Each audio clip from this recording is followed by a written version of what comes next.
de Abraão, entendeu? Ele escolheu morar numa cidade totalmente pagã, que era Sodoma e Gomorra. Ela já tinha essas características, ela já era, e ele quis levar a sua família para esse lugar. Ele não fez boas escolhas, entendeu? Então, nesse sentido, é que ele é a reboque. Tanto é que foi a intercessão de Abraão por ele que ele não foi destruído.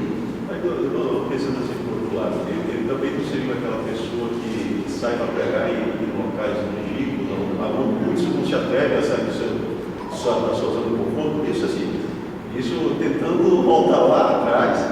E será que assim, teve toda essa discórdia lá com Abraão, mas mesmo ele separando, ele foi morar numa cidade onde todo mundo era inimigo, mas ele era justo aos olhos de Deus, e ali ele estava e creio que era como se fosse uma luz, como se fosse o sal da terra naquele local. Só que não houve provas ali circunstanciais que provem isso. Pelo contrário, nós temos provas ao contrário. Ele não era respeitado, tanto é que eles queriam invadir a casa dele depois para pegar os anjos. Então assim, é complicada essa questão aí. Parece que ele foi muito mais mal influenciado lá em Sodoma e Gomorra do que influenciou alguma coisa. Parece que eu consigo perceber mais questão de ele levou a família dele para morar num lugar que não era um lugar que crente deveria morar, não. Que a diferença entre Abraão e Ló nesse sentido é que Abraão dependia de Deus e Ló não, ele tomava as próprias decisões sem depender de Deus. Exatamente. Então ele cria no mesmo Deus que Abraão, só que ele não dependia de Deus. E nesse contexto do mundo atual é assim que age. Existe aquele crente Abraão, depende de Deus para tomar as decisões, e o crente Ló, ele vai lá e toma a decisão. Ele não pergunta para Deus, ele não espera em Deus. Eu acho que nas decisões erradas de Ló, independente se ele cria ou não, é que ele não dependia de Deus, ele não perguntou a Deus primeiro, ele não dependeu de Deus da resposta, ele decidiu por si só. Eu falo isso, irmão, por exemplo, tem a questão, o que compromete contra Ló? A esposa dele ter olhado para trás, Eu creio que ele tinha sido as filhas terem tido relações sexuais com ele.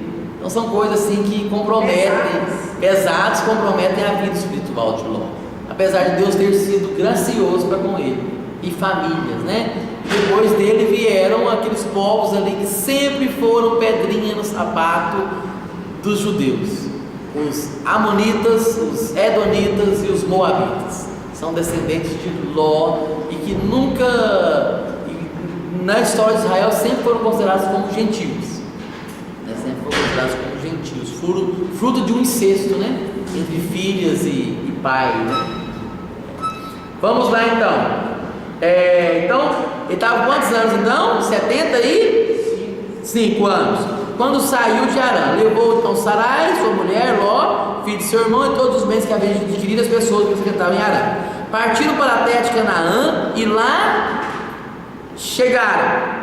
Atravessou Abrão a terra até Siquém, até o carvalho de Moré. Nesse tempo os cananeus habitavam essa terra. Então quem que habitava a terra lá então? Os cananeus, com todos aqueles dissidentes, eus, né? Todos aqueles eus lá, certo?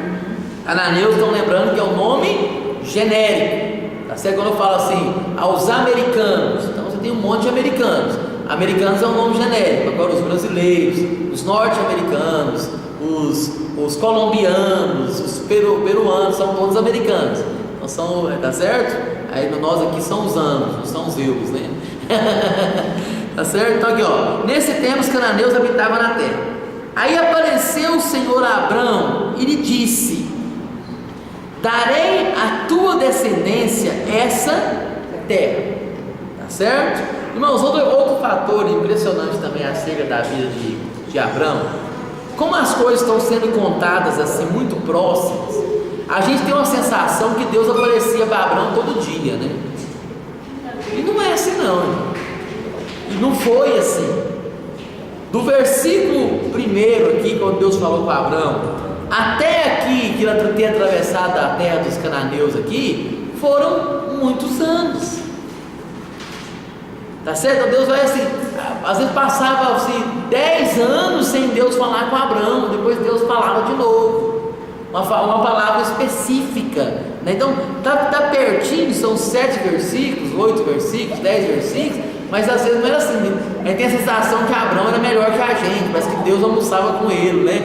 E então, ou seja, nós temos pontos específicos da vida de Abraão que Deus interviu, que Deus falou, que Deus orientou, que Deus deu uma palavra específica para ele, né?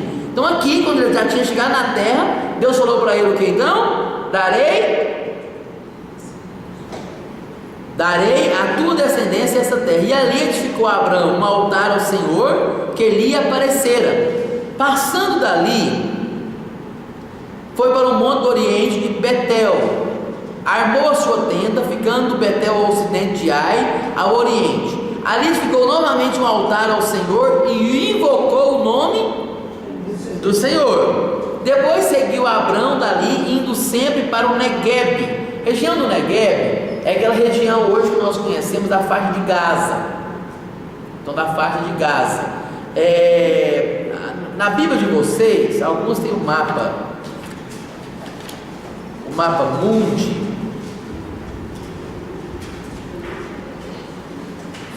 Pega aí o mapa. Quem tem mapa na Bíblia, por exemplo, do Império Assírio, ou o mundo no Antigo Testamento.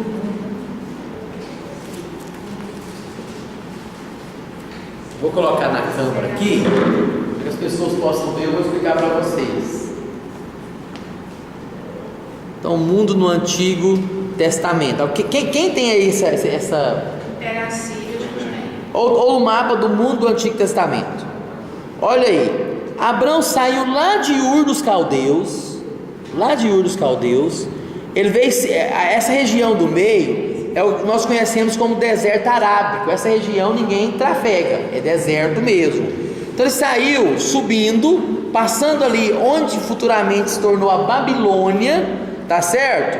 Veio por cima aqui, até lá em Harã, lá em cima. Então ele estava lá em cima, em Harã, é onde o pai dele morreu. Aí ele conclui a caminhada dele, o percurso dele, chegando ali na região onde se tornou depois a Síria, que é a região de Canaã. Então o deserto do Neguebe, ou do Neguebe, já é uma região onde nós conhecemos hoje como faixa de Gaza.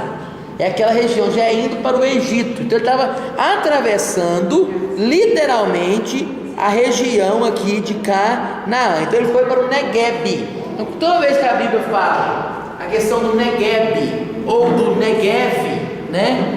É uma região deserta que fica entre Israel e o Egito, que é a região também que o povo de Deus, depois que foi liberto através de Moisés, ficou naquela região do deserto, que é essa região que a Bíblia chama de deserto do Negev, ou região do deserto do Neguebe, tá certo? Lembrando que em hebraico B e V são as mesmas letras. No hebraico B e V são as mesmas letras, só mudam um acentozinho. Então é a mesma letra, Negev e Neguebe. Por isso que em língua portuguesa tem esse ranço em algumas palavras, né? Pode sim, não é errado dizer barrer. Vou barrer a casa. É certo também, por mais que soe errado, assim como varrer. Tá certo? Questão de língua portuguesa, né? Mas voltando aqui então, aonde que estamos então? Versículo 9. Depois seguiu Abraão dali, indo sempre para o Neguebe, ou Negev, essa região ali do deserto. Havia fome naquela terra. Desceu, pois, Abraão ao Egito, que eu estava falando para vocês ainda há pouco. Ele está indo no caminho. Qual caminho ele está indo? Do Egito. Ele atravessou o deserto, atravessou Israel todinho, está indo ali para o Egito, para aí ficar, porquanto era grande a fome na terra. Quando se aproximava do Egito, quase ao entrar, disse a Sarai sua mulher: ora, bem sei que és mulher de formosa aparência, né? Os egípcios, quando te virem, vão dizer: é a mulher dele e me matarão, deixando-te com vida. Dize, pois, que és minha irmã, para que me considerem por amor de ti, e por tua causa me conservem a vida. Nós temos aqui Abraão armando uma situação complicadíssima para Sara, né? Armando uma situação complicadíssima para Sara, expondo ela, é claro que não tinha lei ainda, mas expondo ela ao adultério, expondo ela, não protegendo a mulher Sara, né? E ele então, por medo dos egípcios, faz então essa não poderia dizer nem aliança, né? Mas essa proposta para Sara. Quando lhe perguntarem, fala que você é minha irmã. Ou seja, ele foi totalmente aqui omisso, não protegeu a mulher, ele ao mesmo tempo ele foi egoísta, né? Tipo assim, ó, é minha esposa, eu vou morrer por ela, se quiser me matar, não é minha esposa. Não, ele ficou com medo. Mas ao mesmo tempo, queridos, isso que eu acho fantástico na Bíblia.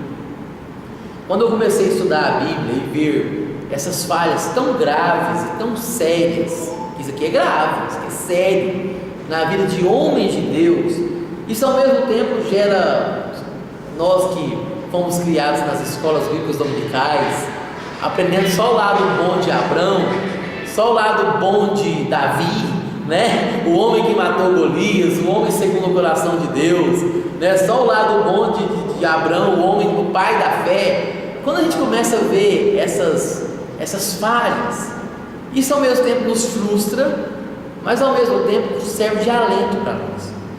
Porque se esses homens não tivessem falhas, nós falamos assim, essa fé que nós vivemos é uma fé impossível de viver, ué. Então a Bíblia, quando vai revelar, ela mostra também as falhas, inclusive dos homens de Deus. Então está mostrando aqui o Abraão mentiroso, o Abraão como um péssimo esposo, está entendendo? Um Abraão que falhou feio nessa circunstância aqui com a Sarai, sua esposa, né? E não falhou só essa, mas outras vezes também, né? Depois nós vamos ver outros ranços de falhas dele, né? Dela e dele. Mas ao mesmo tempo isso mostra para nós a nossa, ao mesmo tempo a nossa fraqueza. É aquilo que Tiago vai dizer lá no Novo Testamento em relação a Elias. Elias era um homem sujeito às mesmas tentações que nós. O que Tiago estava dizendo? Elias era um homem normal, e como homem normal às vezes falha, como homem normal às vezes peca, como homem normal não é perfeito. Ele era sujeito às mesmas tentações, mas ao mesmo tempo Tiago vai dizer, mas ele orou. Ele está falando no contexto de alguém que tem fé, de alguém que não tem um ânimo dobre, de alguém que não duvida. Ele orou e durante 3 anos e meio não choveu, e depois ele orou novamente e choveu, né?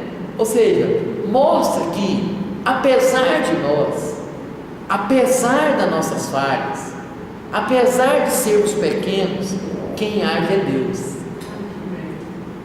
A força que sustém a nossa fé não vem de nós. Eu não sou bom, eu não sou perfeito, mas é Deus que nos sustenta, e essa consciência nós temos que ter. E até mesmo, queridos, isso serve para nós não nos tornarmos, é claro, pessoas relapsas e relaxadas em relação ao pecado. Isso o crente nunca pode se tornar alguém relapso e relaxado em relação ao pecado.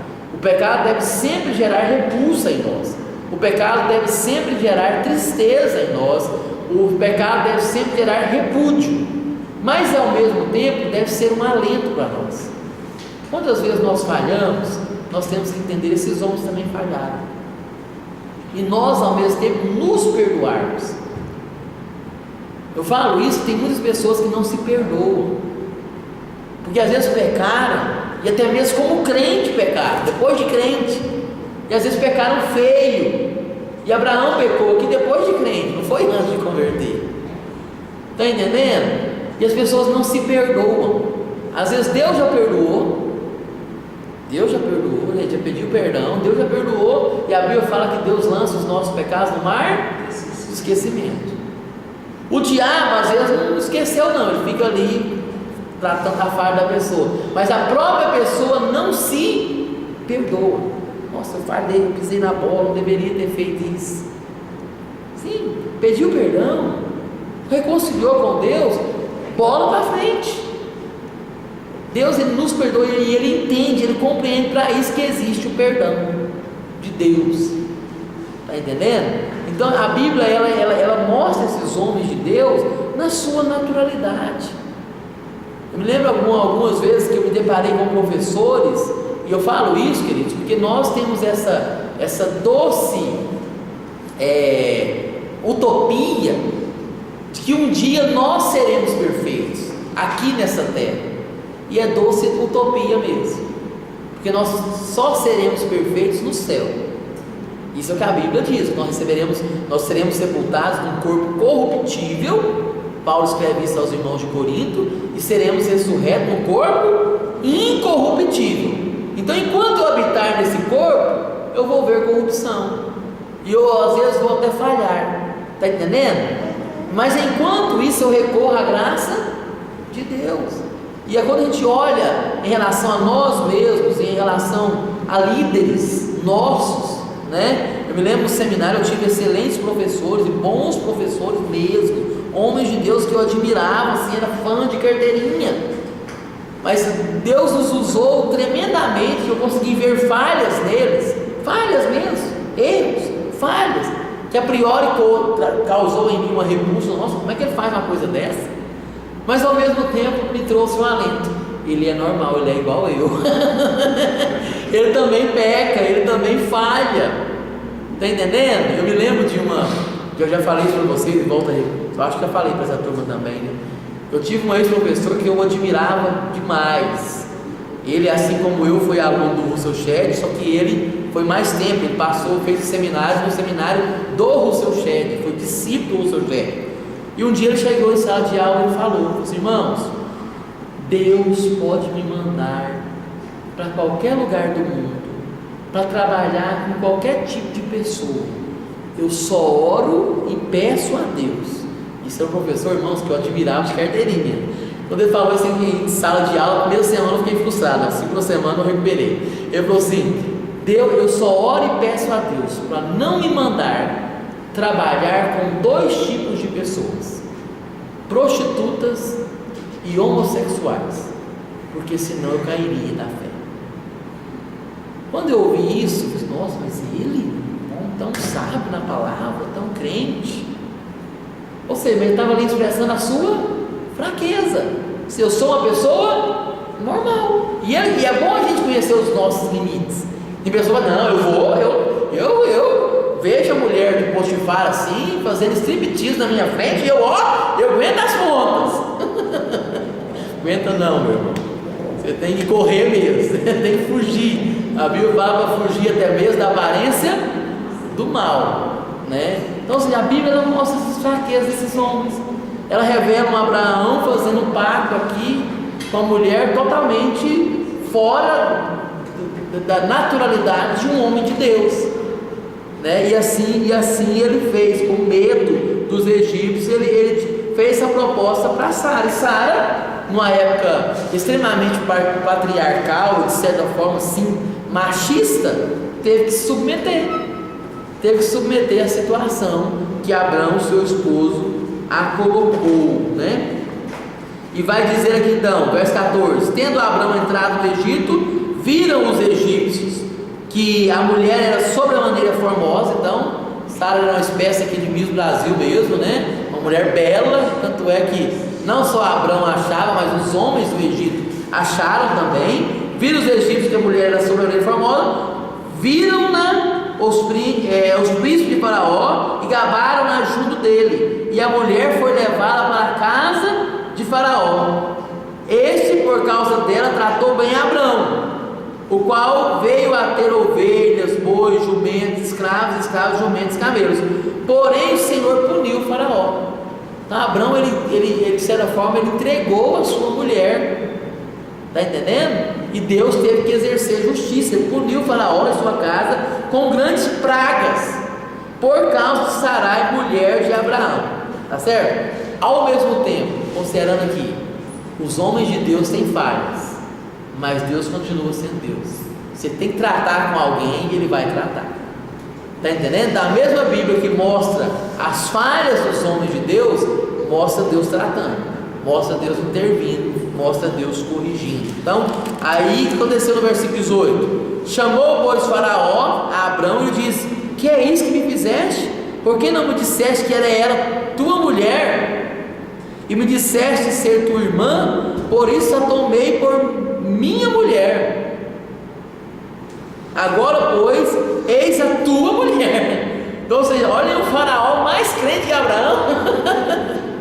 Interessante isso, né? O Faraó mais crente que Abraão. Quando ele viu a justiça de Deus, ele viu que o negócio estava dando errado pro lado dele. É tua mulher, misericórdia, não quero que essa maldição esteja sobre a minha vida, não. E devolveu, era tua mulher, né? Agora, pois, eis a tua mulher, toma e vai-te. E Faraó deu ordens aos seus homens a respeito dele, e acompanharam-no a ele, a sua mulher e tudo o que possuía. E ali então Abrão fez o caminho de volta, né? Aí nós temos aí essa ideia aqui então do capítulo 13, tá certo? Então o capítulo, no final do capítulo 12, apesar do capítulo 12 começar muito bom, né? Contando Deus se revelando a Abrão, Abrão um homem temente a Deus, Abrão um homem que invocava o Senhor. O finalzinho dele não é uma história boa acerca de Abrão, né? Essa história que ele expôs Sara à prostituição, né? E Deus teve que fazer justiça na casa de Faraó, e Faraó, percebendo a ação de Deus, ele devolveu Sara como mulher, e ao mesmo tempo deu ordem para que ele pudesse voltar. E aí voltaram então, tá certo? Então Abrão, a primeira vez que foi para o Egito, ele fez o mesmo caminho que depois o seu neto Jacó iria fazer. Deu fome na terra, foi para onde? Para o Egito. Jacó aprendeu direitinho com o avô, né? Deu fome na terra, para nós vamos para o Egito. Lá no Egito, lá o negócio é melhor, né? Então, assim, a gente vê essas questões naturais na história de Abrão. E saiu, pois, Abrão, capítulo 13, do Egito para o Negueb, né? O mesmo deserto, está fazendo caminho agora de volta. Ele e sua mulher e tudo que tinha, e Ló com ele. Olha aí o Lózinho, né? E Ló com ele, grudadinho, né? Era Abrão muito rico, possuía gado, prata e ouro, e fez as suas jornadas no Negueb até Betel, até ao lugar onde primeiro estivera a sua tenda entre Betel, né? E Ai, até ao lugar do altar que outrora tinha feito. E aí Abrão invocou novamente o nome. Ló, que ia com Abrão, também tinha rebanhos, gados e tendas, e a terra não podia suportá-los para que habitassem juntos, porque eram muitos seus bens, de sorte que não podia habitar um na companhia de outro. Houve contenda entre os pastores do gado de Abrão e os pastores do gado de Ló. Nesse tempo, os cananeus e os ferezeus, volta a dar aquela informação que foi dada no capítulo 12. Nesse tempo, os cananeus habitavam a terra, e aqui os ferezeus também. Disse Abrão a Ló: não haja contenda entre mim e ti, e entre os meus pastores e teus pastores, porque somos parentes chegados, né? Acaso não está diante de ti toda a terra? Peste que te apartes de mim. Se fores para a esquerda, eu irei para, e se fores para a direita, eu irei para a esquerda. E levantou Ló os olhos e viu toda a campina do Jordão, que era toda bem regada, antes do Senhor haver o Senhor destruído Sodoma e Gomorra, e como o jardim do Senhor, como a terra do Egito, como quem vai para Zoar. Então Ló, está trazendo três comparações. Era uma terra bonita, semelhante ao jardim do Senhor, era uma terra bonita, semelhante ao Egito, e era uma terra bonita, semelhante a esse caminho que vai para Zoar. Então Ló escolheu para si toda a campina do Jordão e partiu para o Oriente, e separaram-se um do outro. Queridos, outra lição agora positiva de Abrão. O homem de Deus, ele não escolhe com os olhos, ele escolhe pela fé. Ou ele melhor, dá preferência para o outro. Porque ele crê que não é o A ou o B que é melhor. Não é a região A ou B que é melhor. O homem de Deus, ele crê que é a bênção do Senhor. Está entendendo? Tanto é que ele deu preferência para Ló. Pode escolher, você quer escolher para lá. Se você escolher A, eu vou para B. Se você escolher para o norte, eu vou para o sul. Se você escolher para o leste, eu vou para o oeste. Se você escolher para a direita, eu vou para a direita. Mas você escolhe. Interessante isso, né? E Ló escolheu com base no natural. Não, o caminho é esse, a obra. Agora o que está dando dinheiro agora é só dessa região aqui. É esse negócio aqui. E foi pelo lado natural das coisas. E Abraão, confiante sempre no Senhor, Deus lhe deu uma promessa, Deus vai me abençoar. Então, independente que eu esteja na planície ou eu esteja no deserto, o Senhor é comigo. E assim ele fez. E Ló então foi para essa região aqui, da Campina do Jordão, né? E Ló escolheu então a Campina do Jordão e partiu para o Oriente, e separaram-se um do outro. Habitou Abraão na terra de Canaã, e Ló nas cidades da Campina, e ia armando as suas tendas até Sodoma. Então ele foi se aproximando cada vez até essa cidade chamada Sodoma. Ora, os homens de Sodoma eram maus e grandes pecadores contra o Senhor. Aqui que eu vejo, irmão, a decisão errada dele, que já se era sabido que em Sodoma tinha pessoas más. Já se era sabido que a criminalidade em Sodoma era alta. Já se era sabido que em Sodoma existiam homossexuais. Já existiam pessoas que às vezes estavam longe dos caminhos do Senhor. E Ló, ele vai, ao invés de ele correr de Sodoma, ele vai só armando tenda mais perto até morar dentro da cidade. Não estava satisfeito não. Então essa foi a ideia aqui, né?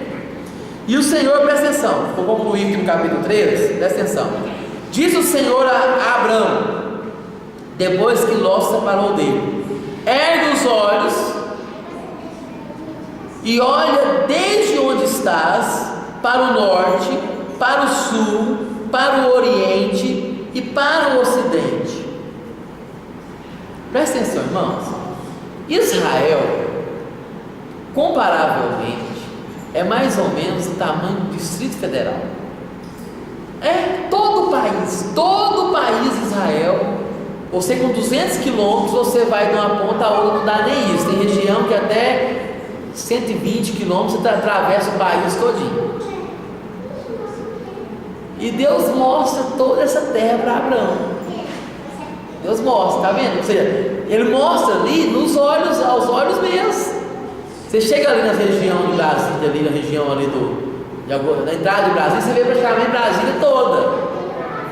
E é isso que Deus fez para Abraão. Olha aí, estava numa região alta, olha aí, para cima, para baixo, para um lado, para o outro, olha tudo. O que Deus diz? Ergue os olhos.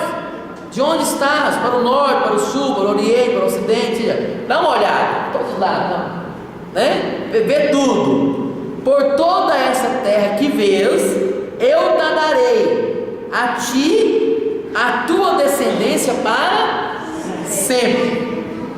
Farei a tua descendência como o pó da terra, de maneira que se alguém puder contar o pó da terra, então se contará também a tua descendência.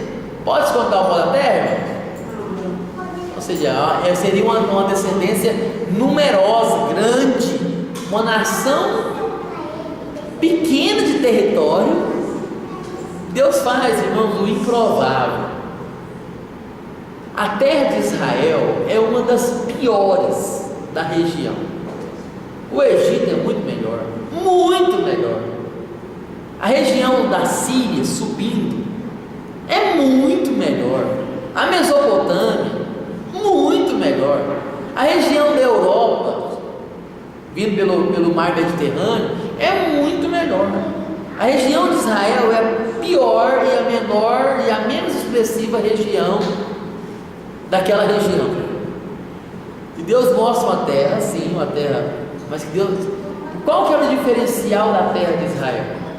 E depois se tornou o diferencial, é claro, a presença de Deus. A Até hoje, Israel briga por água. Em Israel hoje, um litro de água é mais caro que um litro de gasolina. Não tem água. Lá é tão falta d'água, e sempre foi, que um lago que é bem menor que o nosso lago aqui, Serra da Mesa, eles chamam de mar. Tem tanta pouca água que o pouquinho que tem, o mar da Galileia não é mar. O mar da Galileia é um lago aqui do, como é que é o nome aqui? Tem indo para Brasília aqui? Corumbá, 1, 2, é bem menor do que ele, aqui é muito maior. O lago lá eles chamam de mar, que é o mar da Galileia. Então falta água, é um país que depende estritamente da bênção de Deus, e Deus os colocou sempre à prova. Se vocês me obedecerem, vocês vão ter chuva no tempo certo, a terra vai produzir. Mas se vocês não me obedecerem, eu vou deixar a terra do jeito que ela é, naturalmente do jeito que ela é, seca, deserto. Ou seja, o povo de Israel sempre viveu pela fé. É como se Deus escolhesse hoje o sertão nordestino e fizesse dele uma promessa: eu vou abençoar, vocês vão viver aí, e aí vocês vão ser prósperos. Qualquer pessoa que entende geografia do Brasil fala assim: tá louco? Ser próspero lá no sertão nordestino? Lá no sertão paraibano? Cearense? Não, estou fora desse negócio. Mas era uma região que, apesar de ser árida, seca e sem perspectiva, Deus poderia muito bem dar o Egito para o povo dele. Só que o Egito é muito natural, a bênção está muito assim, escancarada, muito natural. Tem o Nilo, o grande Nilo, o fértil crescente do Nilo, toda a prosperidade que o Nilo proporcionava. Não, Deus quer dar uma terrinha que é seca para provar que não é vocês que vão prosperar, é eu que vou prosperar vocês. É o meu milagre que vai fazer de vocês o que vocês serão. E não é por mérito de vocês, não é por mérito da terra, é porque eu vou fazer. Então, o povo de Israel sempre foi um povo que viveu por fé. Eles não tinham muita terra. Pensa, irmãos, um país do tamanho de Brasília, tamanho do Distrito Federal, ser até hoje os maiores investidores das bolsas de valores do mundo. Por que você acha que os Estados Unidos defende tanto Israel? Tem interesses econômicos, irmãos. Tem investidores por trás. Está entendendo? É troca de camaradagem. Nós sabemos disso. Tem questão de fatores espirituais? Tem também. Os nossos irmãos americanos, muitos deles são tementes a Deus, entendem toda a questão histórica de Israel. Então, mas tem fatores políticos também. Tem fatores econômicos também. Está entendendo? Ou seja, quem são os judeus no mundo hoje e até hoje? São pessoas prósperas, numa terrinha que não é nada. É algo que a gente vê a bênção de Deus. Concluindo aqui, ele vai dizer então: farei a tua descendência como pó da terra, mandei que se alguém puder contar o pó da terra, então se contará também a tua descendência. Verso 17: levanta-te, percorre essa terra no seu comprimento e na sua largura, porque te darei, eu te darei. E Abrão, mudando as suas tendas, foi habitar nos carvalhais de Manré, que estão junto a Hebron, e levantou ali novamente um altar ao Senhor. Amém? Semana que vem vamos estudar capítulos 14, 15, 16 e 17, e a partir daí a gente terminar o livro de Gênesis como um todo. Como eu disse para vocês, eu vou gastar tempo apenas nesses primeiros capítulos. Agora, a partir de agora eu vou correr um pouquinho mais, para que a gente possa vencer o Antigo Testamento, tá certo? Vamos caminhando, amém? Vamos orar? Senhor Deus, muito obrigado, ó Pai, por essa noite da Tua presença, por todos os ensinamentos que aprendemos, ó Pai, que Tu possas guardar nos nossos corações, que a Tua palavra continue a gerar vida nas nossas vidas, e que possamos cada vez mais ser amantes da Tua palavra, e estudiosos da Tua palavra, e não somente ouvintes da mesma, Senhor, mas que sejamos praticantes, possamos cada vez mais tirar lições para as nossas vidas, aprender com os acertos dos homens de Deus, aprender com os erros dos homens de Deus, para que possamos fazer sobretudo a Tua vontade e o Teu querer. Nos abençoe, abençoe as nossas vidas, as nossas famílias, em nome do Senhor Jesus. Amém. Amém. Deus abençoe.